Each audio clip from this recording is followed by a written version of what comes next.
చుట్టూ ఎడారి, ఎలా ఉన్నామని పలకరించేవాడు ఉన్నాడు. అసలు ఉన్నామో పోయామో అని తెలిసేందుకు కూడా రోజులు పడుతుంది. దూరపు కొండలు నునుపు అనే సామెతకు పర్ఫెక్ట్ ఎగ్జాంపుల్ గల్ఫ్ జీవితాలు. ఉపాధి కోసం ఉన్న ఊరిని వదిలి దేశంగాని దేశంలో చిత్రవధకు గురయ్యే వారి సంఖ్య వేలల్లో ఉంటుంది. మరి వారి జీవితాలు అంతేనా? ఇకనైనా వారి జీవితాల్లో మార్పు రాదా? అలా రావాలంటే వారు చేయాల్సిందేంటి? ప్రభుత్వాలు తీసుకోవాల్సిన జాగ్రత్తలేంటి? ఆడు జీవితం, తెలుగులో ది గోట్ లైఫ్. ఈ మూవీ థియేటర్లో రిలీజ్ అయింది. 150 కోట్ల వరకు కలెక్షన్లు సాధించింది. ప్రతి ఒక్కరిని కదిలించింది ఈ మూవీ.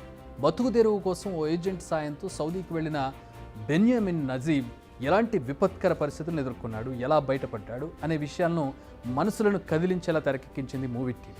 ఇంత మూవీ హిట్ అయింది. గల్ఫ్లో ఇలా ఇబ్బందులు పడే వారిపై జాలి పెరిగింది. ఇది రియల్ సినిమా. ఇక రియల్ విషయానికి వస్తే బతుకు తెరువు కోసం కువైట్కు వెళ్ళిన శివ పడిన కష్టం గురించి మాట్లాడుకోవాలి. ఎక్కడో ఎడారి మధ్యలో ఎవరికి కనిపించని పరిస్థితిలో ఒంటరిగా జీవితాన్ని వెళ్లదీస్తూ అష్ట కష్టాలు పడుతున్నాడు. నేను చచ్చిపోయినా కూడా అడిగేవాడు లేదు సార్. ఈడ నా పరిస్థితి ఇట్లుండాది. నాకు దయచేసి ఎవరైనా సాయం చేయండి సార్. ఈ ఎడారి నుంచి నన్ను బయట వేసేయండి, ఇంటికి వచ్చేస్తాను. ఈడున్నానంటే చచ్చిపోతాను సార్. ఇంక 2 రోజులు ఉంటే చచ్చిపోతాను. నా వల్ల కావడం లేదు సార్. చూడండి, చుట్టుకారము ఒక చెట్టు లేదు, చామ లేదు, ఒక మనిషి మాట్లాడేవాడు కూడా లేడు సార్. ఈడ నాకు కనీసం మాట్లాడిచ్చేవాడు లేడు. తిన్నావా, చచ్చినావా, ఏంపా, ఎట్లుండదు అని అడిగేవాడు లేదు సార్. నాకు నా బిడ్డలు గుర్తొస్తున్నారు. నేను బతకలేను సార్. దయచేసి ఎవరైనా నన్ను సాయం చేయండి. ఈ కోవిడ్ నుంచి నన్ను బయటపడేయండి సార్. ఏమని చెప్పినా కూడా ఏజెంట్ కూడా కానీ నా మాట వినడం లేదు సార్. డబ్బులు కట్టు అంటున్నారు. నా కాడ అంత డబ్బులు లేదు. ఏం చేసేది సార్? నేను కూలి చేసుకుంటేనే పని జరుగుతుంది. ఏదో ఇక్కడ నాకు చెప్పిండే పని వచ్చేసి వేరే, ఇక్కడ చేపిస్తుండే పనులు వేరే. ఎవరికి అడిగినా నాకు పట్టించుకోవడం లేదు సార్. నా వల్ల కావడం లేదు. ఎవరైనా దయచేసి నన్నట్టు గడ్డకేయండి సార్. మీ కాళ్ళు పట్టుకుంటాను. ఈ వీడియో నెట్టింట్లో వైరల్ అయింది. అన్నమయ్య జిల్లా వాల్మీకిపురం మండలం చింతపర్తికి చెందిన వ్యక్తి శివ 4 రూపాయలు సంపాదించాలన్న ఆశతో ఓ ఏజెంట్ సాయంతో కువైట్ వెళ్ళాడు.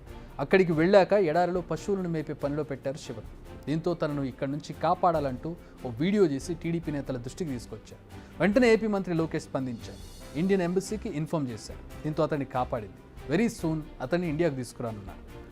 అక్కడ రీల్లో కావచ్చు, ఇక్కడ రియల్ లైఫ్లో కావచ్చు, కథ సుఖాంతమైంది కాబట్టి ఆల్ హ్యాపీస్. కానీ ఇలా బయటికి రాని కథలు ఎన్నో.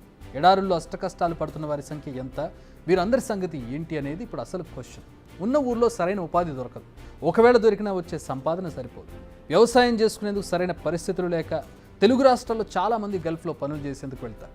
ఇక్కడ ఓ ఏజెంట్ను సంప్రదించడం, డబ్బులు సమర్పించుకోవడం, ఫ్లైట్ ఎక్కేయడం, అక్కడ ఓ అరబ్ షేక్ చేతిలో పడి జీవితాలను పాడు చేసుకోవడం, ఇదంతా ఇప్పుడు రొటీన్గా మారింది. నిజానికి విదేశాల్లో సరైన ఉద్యోగం కావాలంటే సరైన స్కిల్స్ ఉండాలి. బట్ ఎలాంటి స్కిల్స్ లేని, ఇంకా కరెక్ట్గా చెప్పాలంటే చదువు కూడా రాని వారిని ఏజెంట్స్ టార్గెట్ చేసుకుంటారు. ఎందుకంటే ఇలాంటి పనులు వాళ్ళతో మాత్రమే చేయించగలుగుతారు. చదువుకున్న వాళ్ళైతే ఏదో ఒక స్కిల్ పెట్టుకుని ఏదో ఒక ఉపాధి కల్పించాలని చెప్పి ఒక టెక్నికల్ ఉద్యోగానికి వెళ్ళే అవకాశం ఉంటుంది. కానీ ఇలా చదువు రాని వాళ్ళకి సంబంధించి లేదంటే ఇక్కడ ఏదో కాయకష్టం చేసుకునే వాళ్ళని టార్గెట్గా చేసి ఇలా ఉద్యోగాలు ఇప్పిస్తామని కువైట్లో వీసాలు ఇప్పిస్తామని నమ్మించి ఎడారి దేశాలకు పంపుతూ ఉంటారు. ఇలా వెళ్లే వాళ్ళు మహిళలు కూడా ఉంటున్నారు. వీరందరి నుంచి డబ్బులు కూడా వసూలు చేస్తున్నారు. ఎందుకు? వీళ్ళందరినీ అక్కడికి తీసుకెళ్ళినందుకు. తీరా ఫ్లైట్ దిగి డెస్టినేషన్ చేరాక చెప్పిన ఉద్యోగం ఉండదు. మొక్కలు పెంచడం, అక్కడ పంటలకు కాపలా ఉండడం, గొర్రెలు ఒంటెల పంపకందారులుగా పనిచేయడం, ఇలాంటి ఉద్యోగాలు అక్కడ ఇస్తారు. అక్కడ చిక్కుకున్నాక తిరిగి వచ్చే పరిస్థితి ఉండదు. ఎవరిని ఆశ్రయించాలో తెలియదు. చుట్టుపక్కల ఎవరు వాళ్ళతో మాట్లాడే వాళ్ళు కూడా ఉంటారు. సో ఇలా అంతు పొంతు తెలియని కష్టాల్లో ఉంటారు. కొందరైతే అక్కడ అరబ్బులు పెట్టే చిత్రహింసలు కూడా బలైపోతూ ఉంటారు. మరి పరిస్థితులు మారాలంటే ఏం చేయాలి? తెలంగాణ వారంతా విదేశాల్లో ఉద్యోగాలు పొందేందుకు Telangana overseas man power company limited అని ఓ సంస్థ ఉంది. ఇది రాష్ట్ర ప్రభుత్వం ఆధీనంలో నడుస్తుంది, గవర్నమెంట్ కింద. ఇతర దేశాల్లో ఏదైనా ఉపాధి అవకాశాలు ఉంటే ఇందులో పోస్ట్ చేస్తారు. అక్కడ నుంచి అధికారికంగా మనం అప్లై చేసుకోవచ్చు. అయితే ఇందులో అభివృద్ధి చెందిన దేశాల్లో అవసరమైన ఉద్యోగాల సమాచారం మాత్రమే అందుబాటులో ఉంటుంది. గల్ఫ్ దేశాలకు సంబంధించిన సమాచారం అందుబాటులో ఉండదు.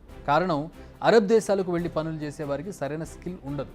నిజానికి వారు కూడా పెద్దగా ఎక్స్పెక్ట్ చేయడం లేదు. లేబర్ కావాలి వాళ్ళకి. ఎందుకంటే సెక్యూరిటీ గార్డుల నుంచి కూలీ పనుల వరకు అన్ని రకాల పనులు చేసుకునే వాళ్ళు వాళ్ళకి అవసరం అవుతూ ఉంటారు. సో ఏదో ఒక ఉద్యోగం పేరు చెప్పి వారిని ఇక్కడ నుంచి తీసుకెళ్తూ ఉంటారు ఏజెంట్.